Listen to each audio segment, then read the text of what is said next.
கோவையில் இளம்பெண்ணுக்கு காவலர் பாலியல் தொல்லை கொடுத்திருப்பது அதிர்ச்சியை ஏற்படுத்தி இருக்கிறது. கூடுதல் விவரங்களோடு இணைகிறார் செய்தியாளர் சவுந்தரமோகன். சவுந்தரமோகன், வணக்கம். விவரங்கள்.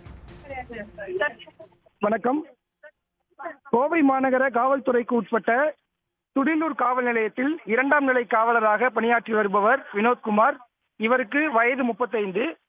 கடந்த 15ஆம் தேதி வினோத்குமார் சக போலீசாருடன் இணைந்து வெள்ளக்கிணர் பகுதியில் ரோந்து பணியில் ஈடுபட்டிருந்தார். அப்போது அந்த பகுதியில் உள்ள வீட்டு வசதி வாரிய குடியிருப்பு அருகே 23 வயதான இளம்பெண் ஒருவர் அவரது ஆண் நண்பருடன் நின்று பேசிக் கொண்டிருந்தார்.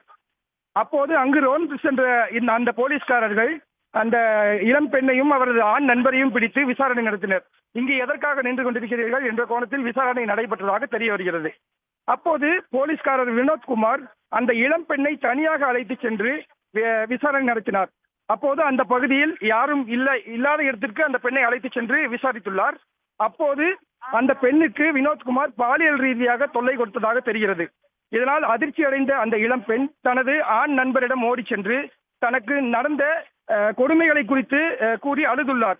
இதனால் அதிர்ச்சி அடைந்த அந்த பெண்ணின் ஆண் நண்பர் போலீஸ் உயர் அதிகாரிகளுக்கு தகவல் கொடுத்துள்ளார். இது தொடர்பாக புகாரையும் பதிவு செய்துள்ளார். இதனைத் தொடர்ந்து அதிகாரிகள் வினோத்குமார், அந்த இளம் பெண் தரப்பு ஆகிய இருதரப்பினரும் விசாரணை நடத்தியுள்ளனர். இந்த விசாரணையில் வினோத்குமார் அந்த இளம் பெண்ணுக்கு பாலியல் தொல்லை கொடுத்துள்ளது உறுதி செய்யப்பட்டது. தொடர்ந்து வினோத்குமார் மீது துடிலூர் காவல் நிலையத்தில் பெண்கள் வன்கொடுமை தடுப்பு சட்டம் உள்ளிட்ட 4 பிரிவுகளின் கீழ் வழக்கு பதிவு செய்யப்பட்டது. இதனைத் தொடர்ந்து வினோத்குமாரை நேற்று துடிலூர் போலீசார் கைது செய்துள்ளனர்.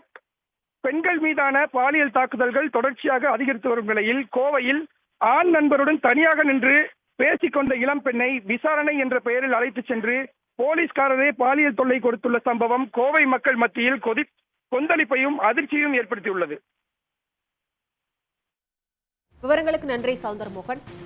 உடனுக்குடன் செய்திகளை தெரிந்து கொள்ள சன் நியூஸ் பெல் ஐகானை கிளிக் பண்ணுங்க.